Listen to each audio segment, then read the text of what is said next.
এখন আমরা যাচ্ছি আমাদের এই পুকুর পাড়। এই যে দেখতে পাচ্ছেন এই পুকুর পাড়, এই যে ঘাট আছে, তো এই পুকুর পাড় দিয়ে আমাদের অনেক কলা গাছ আছে, বিভিন্ন রকম কলা গাছ আছে।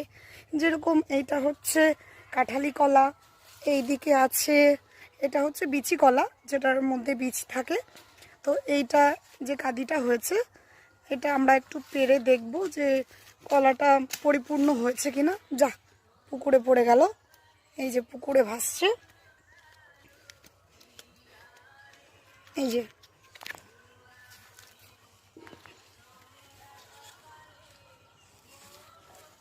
তো এই কলাটা আমরা কেটে দেখব, যদি কাটার পরে দেখি যে এটা পরিপূর্ণ হয়ে গেছে, পরিপুষ্ট, তারপর আমরা এই কলার কাঁদিটা কেটে ফেলবো।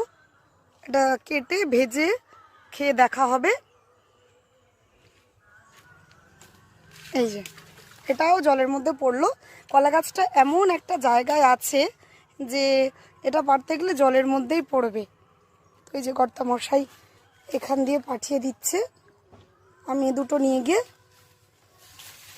মায়ের কাছে দেব। এই যে কলাগুলো কেটে দেখলাম, মা বলল হয়ে গেছে। তো এইবার আমরা আরও বেশি করে কলা ওখান থেকে কেটে নিয়ে আসব। তো এই যে বাড়িতে তেজপাতা পাড়ছি এখন, এই যে কর্তামশাই তেজপাতা পাড়ছে। তো এই তেজপাতাগুলো আমরা এই পুকুর থেকেই ধুয়ে একবারে শুকাতে দিয়ে দেব। তাহলে কি হয় যে তেজপাতার গায়ে তো অনেক রকম ধুলোবালি ময়লা থাকে, তো সেটা একবারে পরিষ্কার হয়ে যাবে। তারপর শুকনো হয়ে গেলে মুছে কোটোর মধ্যে আমরা ভরে রেখে দেবো, আর এইভাবেই আমাদের 3 মাস মতো চলে যাবে। এই যে তেজপাতাগুলো ধোয়া হলো পুকুর ঘাট থেকে, আর এই যে কলাগুলো এই যে তোলা হলো। এটা আমার কাছে দে, কলাটা নিয়ে আয়। আরো পাচ্ছে, এই যে তামান্না,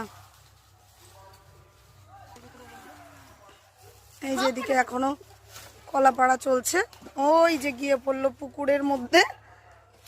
তো এখন ওখান থেকে আবার টেনে টেনে নিয়ে আসা হবে। ঝুড়িতে করে তুলে আনলো পুকুর থেকে।